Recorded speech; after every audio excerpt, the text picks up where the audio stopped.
are wise to fear these rings. In Sauron's hands, they could work an evil beyond reckoning. Hey, Jamie. Hi, Jamie. Great backdrop. Oh, thank you very much. Thank you so much for taking the time to talk to me today. Thank you. I'll jump right in with a question for Charlie. So season 2, first time the audience is going to get to see you actually, as Sauron. How does it feel to kind of take on that legacy, and what challenges come with bringing that aspect of Tolkien's work to life while still making it, your own?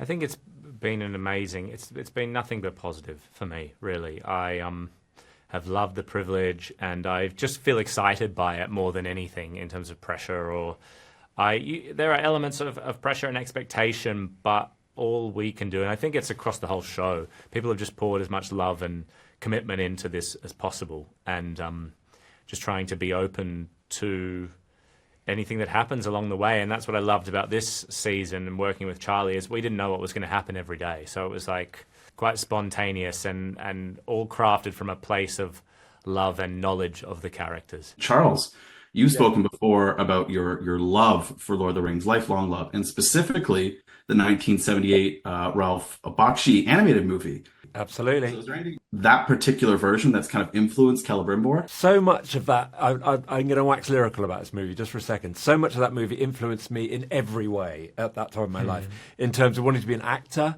and Tolkien, The Hobbit, all these things. When I was that age, I think it was the introduction of all these extraordinary characters and extraordinary worlds and fantasy, which above all, what else is acting but fantasy? And escape and other worlds and other voices and assuming other masks, all these things. All of this, I believe, was helped along by that movie. I think inevitably there are these things just seep into you, and that just as that seeped into me all those years ago.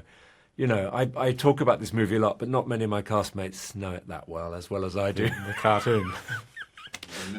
compared to the Peter Jacksons, which I know less well than the cartoon. So, but inevitably there will be, that's in there somewhere, yeah, because I loved it. Awesome. And Charlie, so Halbrand was the personality of Sauron in season 1. And in season 2, we'll be seeing a new persona of Anatar. Could you talk a little bit about kind of the major differences between Halbrand and Anatar? Yeah, I mean, Anatar is obviously physically different, but while they have the same internal drive, I developed, Anatar is I love the idea of this ethereal quality to it and this wisdom, right? Mm-hmm. Halbrand was quite kind of an everyman, at least he was kind of connected to the land and the people, whereas Anatar, this idea of a great age of wisdom and knowledge that he brings, and he has to have that, otherwise one of the wisest people in Middle Earth wouldn't listen to him. Yeah. So he had to have this air of like, I know everything and you need to listen to me. And that was really fun to kind of work on vocal quality and movement, and everything felt quite still and contained, which was really fun. And Charles, in season 1, Celebrimbor, a smaller role, but very significant because of the forging of the Elven Rings. Yeah. So coming on off that amazing accomplishment, how does his kind of pride and vanity affect his character and story going forward? Well, they contribute to his downfall, his spiritual, mental downfall, everything. In fact, he dipped his toe in season 1, but I always knew this part of the story was going to be told, and so I was biding my time, waiting for this to kick off, and I've enjoyed it immensely. It's been a wonderful experience.